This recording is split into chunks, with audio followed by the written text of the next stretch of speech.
Masabi ko lang talaga to si Bongbong Marcos, napaka-clever talaga eh.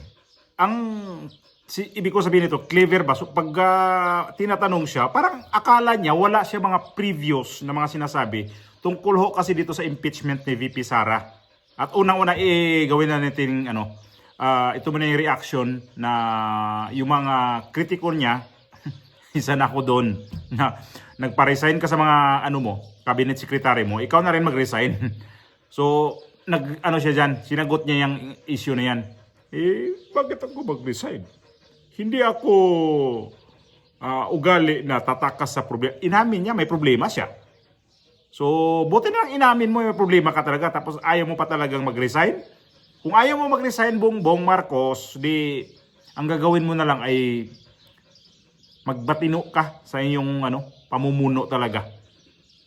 So, yan yung video na sinabi niya yan na ayaw niya mag-resign. Kung gagawin nyo.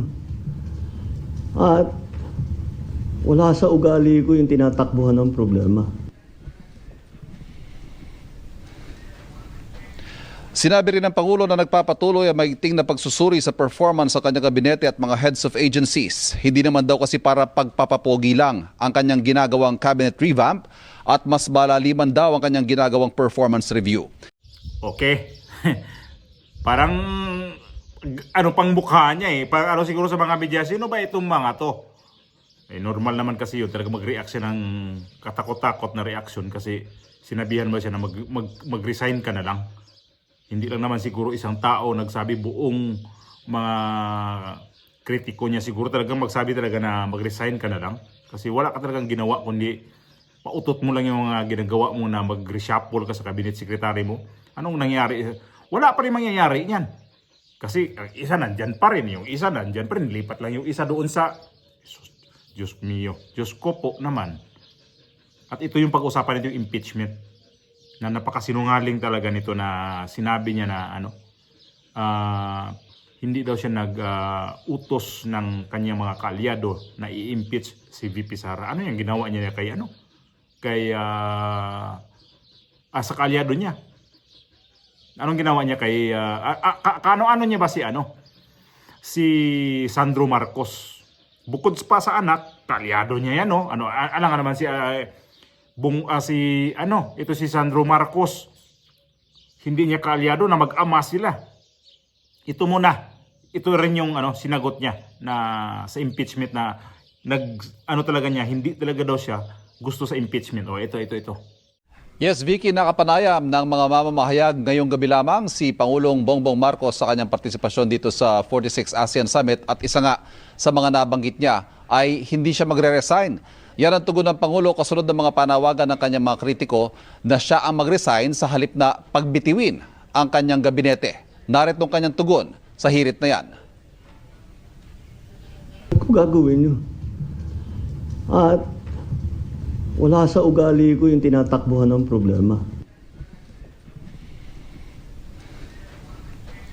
Sinabi rin ng Pangulo na nagpapatuloy ang maigting na pagsusuri sa performance sa kanyang kabinete at mga heads of agencies. Hindi naman daw kasi para pagpapapogi lang ang kanyang ginagawang cabinet revamp at mas malaliman daw ang kanyang ginagawang performance review. Samantala, kaugnay nito, sinabi ng Pangulo na may napili na siyang hepe ng Philippine National Police pero hindi pa niya inanunsyo kung sino dahil nais raw niya na personal niya muna itong sabihan. Pero ang utos niya, ituloy lang ang pagpapababa ng crime rate at paigtingin ng police visibility para mapanatag ang publiko na sila ligtas sa kanilang mga komunidad. Natanong din ng Pangulo tungkol sa impeachment proceedings laban kay Vice President Sara Duterte na nakatakdang magsimula sa susunod na linggo. Ayon sa Pangulo, hindi nagbagong kanyang posisyon na ayaw niya ng impeachment pero kailangan na lang hayaang gumulong ang proseso. I didn't want impeachment. Lahat ng kakampi ko sa Kongreso hindi nag-file ng impeachment complaint. Yung mga nag-file ng impeachment complaint, hindi mo masasabing kaya kong utusan o pagsabihan na ito yung gagawin mo.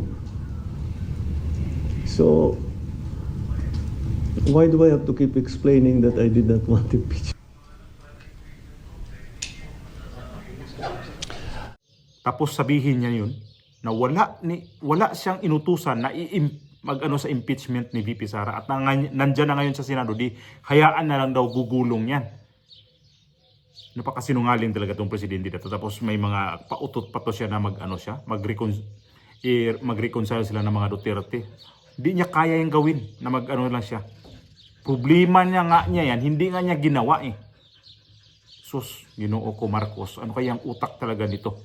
Ito yung video, noong time na yun na in-interview to sa media na ang impeachment ni VP Sara na pinangunahan ni Sandro Marcos. Although matagal ng video to, panoorin natin to. Video, ayan na, oh. Pinpansin na unang pumirma sa endorsement ng anak ninyo. Did he seek your advice on this, and what did you tell him? Of course, he did. And I said, it was very simple, but I told him. And he said, you know, mukhang magpipirmahan na. Well, what's your opinion? What I should do? And I told him. I said the process is begun. It has parang batas yan eh. When you're in the legislature, when you file a bill, okay, House Bill number 1, 2, 3, etc., etc.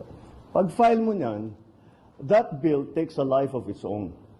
Kahit anong gawin ng congressman na nag-file o senador na nag-file, kahit ayaw niya yung mga changes na magagawin doon sa kanyang bill, wala na siyang magagawa. Because the bill is going through the process as it should. And part of that process will be amendments, etc., additions, all that. The impeachment complaint is exactly the same. Once it has been filed, there is a procedure that needs to be followed already. So sabi ko, andyan na tayo, sabi ko kay Kong Sandro, sabi ko sa kanya, the process has already begun. So, it's your duty now to support that process. So do your duty. That's what I told him. Do your duty. You have to support the process. You are constitutionally mandated to carry out that process. And you are a congressman, so do your duty. That's what I told him. I didn't know you'd be the first to sign, though. Eden Santos, Net 25. Mr. President, sabi niyo po ang impeachment ay hindi makapagdudulot ng kabutihan sa buhay ng kahit isang Pilipino. Nung nag-ask po ng advice sa inyo si Congressman Sandro Marcos, as a father and as a father of this nation, hindi niyo po ba naisip o na-advisean siya na gawin kanyang duty para sa kapakanan at interest ng mas nakararaming mga Pilipino at yung kung ano po yung standing nyo na sana ay wag matuloy yung impeachment? The House is a collegial body. They decide as one. And that was what the House decided. He is a member of the House of Representatives. So, as a member of the House of Representatives, he has to do his duty. Whatever his opinions might be, he must do his duty. Even if he's hesitant, all this applies to not only my son, it applies to all the congressmen. Once na-file na yung impeachment complaint, gawin nyo na yung trabaho ninyo. Wala na silang choice. Yun ang tinutukoy ko, yung una kong statement tungkol dito. The Senate has no choice, the House has no choice. That's exactly what the situation is. Once the second that the complaint were filed. Ang government po ba ay ready kung ano man po yung maging effect implication nung sakaling matuloy po yung impeachment trial sa Senado? If in case po na may effect, kasi magtatrabaho po sila, baka maapektuhan yung kanilang. Antayin natin kung ano yung gagawin nila.